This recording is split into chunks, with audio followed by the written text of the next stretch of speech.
A paz do Senhor Jesus, um bom dia, uma boa tarde ou uma boa noite para você, amigo, irmão, que acompanha aqui a nossa reflexão bíblica ou momento devocional. Hoje trazendo o tema, quando o rio de Deus corre. Ezequiel capítulo 47. Hoje será uma reflexão breve, mas para o sábado eu estarei ministrando um estudo bíblico mais prolongado acerca da nossa ressurreição e do corpo de glória. Um tema que já apresentei aqui, mas que estou trazendo outra vez. Então vamos lá, a leitura bíblica dessa tarde. Livro do profeta Ezequiel, bem-vindo a você que está acompanhando pelo Instagram e também a você que acompanha pelo Facebook. Daqui a pouco também estará no YouTube, para ficar mais fácil de você ver e compartilhar com seus contatos. Bem, Ezequiel 47, do verso 1 em diante, que diz: Em seguida ele me levou novamente à porta da casa, e eis que as águas surgiram por debaixo da soleira da casa em direção ao leste, porque a frente da casa ficava em direção ao leste. E as águas desciam de debaixo do lado direito da casa ao lado sul do altar. Então ele me levou para fora pelo caminho da porta, do portão, em direção ao norte, e me conduziu pelo caminho de fora, até o portão exterior, pelo caminho que olha em direção ao leste. E eis que ali corriam as águas do lado direito.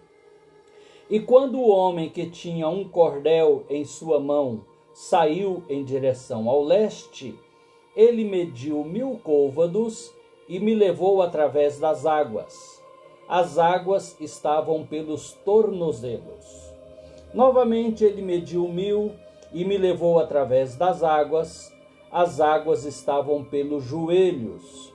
Novamente ele mediu mais 1000 côvados e me trouxe através. As águas estavam pelos lombos, isto é, pela cintura. Em seguida ele mediu mais 1000 côvados e já era um rio, pelo qual eu não conseguia passar andando, porque as águas eram profundas, águas para se nadar, um rio pelo qual não se podia passar andando. Então ele me disse: Filho do homem, tu viste isto? Então ele me trouxe e me fez retornar à margem do rio. Ora, quando eu havia retornado, eis que na ribanceira do rio havia muitas árvores, de um lado e do outro. Então ele me disse: Estas águas saem em direção à nação do leste, e desce para dentro do deserto, e vai para dentro do mar, sendo que levadas ao mar, as águas serão curadas. E sucederá que cada coisa que vive, que se move, para onde quer que os rios venham, viverá. E ali haverá uma grande multidão de peixes, porque essas águas chegarão lá, porque serão curadas, e cada coisa viverá por onde este rio passar. Amém. Glória a Deus. Boas-vindas a todos que acompanham pelo Facebook e pelo Instagram. Quando o rio de Deus corre. Nesta passagem de Ezequiel 47, nós temos uma profecia com uma aplicação histórica que vai acontecer no milênio, quando Jesus voltar em glória, não para o arrebatamento, mas para reinar, para estabelecer o seu reino, julgar as nações e estabelecer o seu trono milenial. E essa vinda será física, visível. Ele estará fisicamente na terra, diferente do arrebatamento. A Bíblia diz que os seus pés tocarão o monte das oliveiras, o qual se fenderá para duas bandas. E é nesse momento que vai se cumprir essa profecia.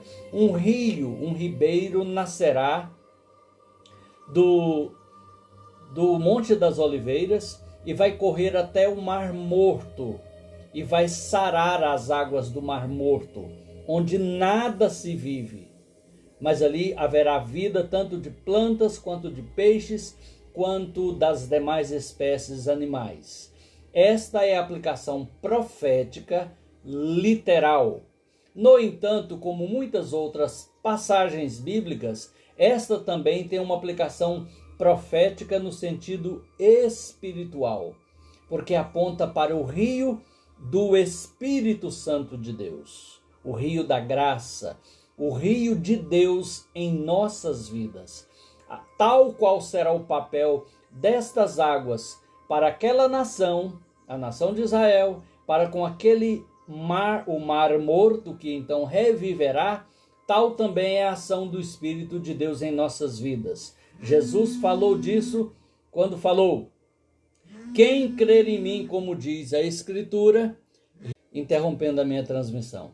Jesus disse: quem crer em mim, como diz a Escritura, rios d'água viva fluirão do seu ventre. Porque a água que eu lhe der se fará nele uma fonte que jorre para a vida eterna. Jesus falava que não apenas nós iríamos beber da água da vida, que é Ele próprio, mas nós também nos tornaríamos fontes, jorrando essa mesma água da vida que é Jesus, não nós, é Jesus em nós, para dessedentar aos sedentos, para curar aos doentes da alma. Então veja bem, esse rio representa a presença do Espírito Santo em nossa vida. Agora observe um detalhe importante que não pode escapar à sua atenção. É que na experiência, na visão do profeta Ezequiel, que recebeu esta revelação, o adentrar a estas águas era progressivo. Primeiro ele viu as águas saindo. Depois ele foi convocado por aquele que tinha uma fita de medir, hoje seria uma trena, para medir, e ele mediu 1000 côvados entrando pelo caminho daquelas águas, e aquele rio cresceu. Já eram águas que davam nos calcanhares, nos tornozelos do profeta. As águas aumentaram, porque assim, a obra do Espírito Santo, a comunhão do Espírito Santo, o agir do Espírito Santo em nós é crescente à medida que a nossa comunhão, a nossa experiência, a nossa entrega aumenta. A nossa experiência com Deus também se aprofunda através do seu Espírito Santo. Mas temos que andar, não podemos ficar estagnados, parados no mesmo lugar. Temos que prosseguir na vida cristã. Temos que desenvolver a nossa salvação com temor e tremor. Isso significa uma maior conversão, uma maior santificação pessoal a cada dia, a cada instante de nossas vidas. Então, o anjo que guiava o profeta o convocou para andar mais 1000 côvados, medindo com aquela fita. E ao andar mais 1000 côvados, já eram águas que davam pelos joelhos. Você já pode imaginar um pequeno ribeiro, um córrego, onde as águas dão nos joelhos. E então mediu mais 1000 e as águas davam na cintura. Depois que mediu mais 1000, as águas eram profundas, que não dava pé, como a gente costuma dizer. Não se podia passar andando, mas tinha que nadar. Isso mostra a progressão da nossa intimidade, do nosso relacionamento com Deus. Se o profeta não tivesse andado na graça, no rio da graça, ele teria ficado na porta do santuário, vendo apenas as águas pouquinhas saindo de debaixo do altar. É assim que muita gente ainda está hoje, na graça, no evangelho, na vida cristã, apenas vendo, apenas observando o que Deus faz na vida das outras pessoas, através de outras pessoas, mas não tem suas experiências pessoais com Deus, ainda não experimentou desse rio que passou na minha vida. Parece até que o meu xará, o Paulinho da Viola, quando compôs aquele samba, foi um rio que passou na minha vida, até parece que ele sabia dessa passagem. Não sabia. Ele também, pelo que sei, ainda não conhece esse rio. Mas esse rio passou na minha vida. Eu estou adentrando a ele. às vezes um pouco mais para o raso, às vezes um pouco mais ao profundo, mas eu quero cada vez mais mergulhar nessas águas, nadar nas águas do Espírito, no oceano do Espírito, irmã Eide, como diz aquele cântico tradicional que cantamos. Então observe, para crescer na comunhão com Deus tem que avançar na vida cristã, aprender e fazer, ouvir, entender e praticar, não apenas ouvir ou saber. O evangelho não é apenas uma questão de entender ou de saber, é uma questão de fazer, de crer, e crer é fazer, né? Crer é também obedecer. Ninguém de fato creu até que tenha obedecido. Então, esta passagem, ela nos convoca ao aprofundamento da nossa comunhão, da nossa intimidade com Deus. E nesta hora eu quero perguntar a você, como vai a sua vida com Deus? Como está a sua intimidade com o Espírito Santo? Lembrando que o Espírito Santo não é uma força cósmica, uma energia divina, impessoal, como uma onda eletromagnética. Não, ele é uma pessoa. A Bíblia nos o apresenta como um ser pessoal, a terceira pessoa de Deus, a quem se pode tentar mentir, a quem se pode ofender, a quem se pode ultrajar, a quem se pode desagradar, entristecer. Então o Espírito Santo é uma pessoa, e o seu tipo, o seu símbolo físico na Bíblia, além de chuva, fogo, orvalho, é uma pomba, um animal bastante arredio, para não falar arisco, que fala do quão o Espírito Santo ele é sensível, né? Você não pode simplesmente ofender o Espírito Santo e pensar que vai ficar tudo bem na vida cristã, na vida espiritual, na sua alma, no seu espírito. Não vai, porque ele é o elo que nos liga ao Pai e ao Filho, é o Espírito Santo que nos liga.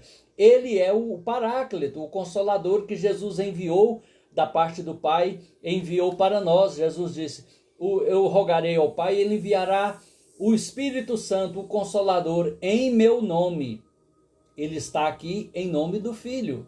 O seu ministério exercido entre nós é da parte do Pai e em nome do Filho. Então, se você não tiver, e eu não tivermos mais essa comunhão, essa intimidade com o Espírito Santo, é como um smartphone sem internet. Ele não vai se conectar, ele não vai acessar os recursos que estão na rede, para usar uma comparação bem contemporânea. Então veja bem, nós precisamos imprescindivelmente do Espírito Santo em nossas vidas, mas essa experiência precisa ser crescente, tem que andar em obediência.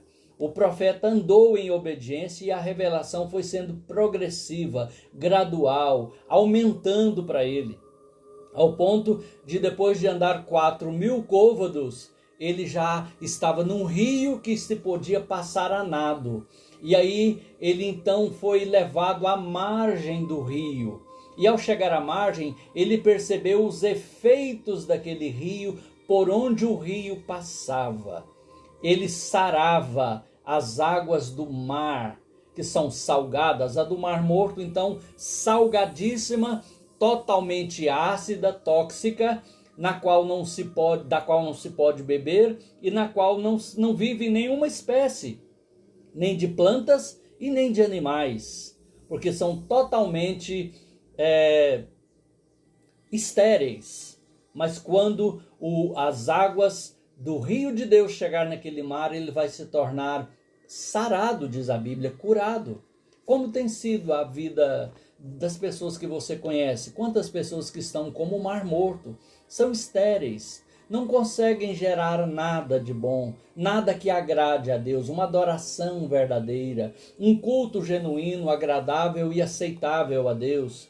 Quem sabe a sua própria vida tem sido assim alguns dias, uma vida estéril, uma vida amarga, que não consegue gerar vida, dar vida para outras pessoas que precisam também de receber a vida de Deus.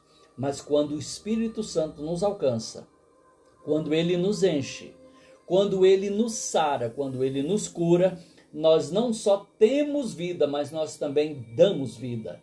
Nós não somente temos da água da vida, mas nós também nos tornamos uma fonte que jorre água da vida e para a eternidade, não é por um tempo limitado, é durante toda a nossa existência.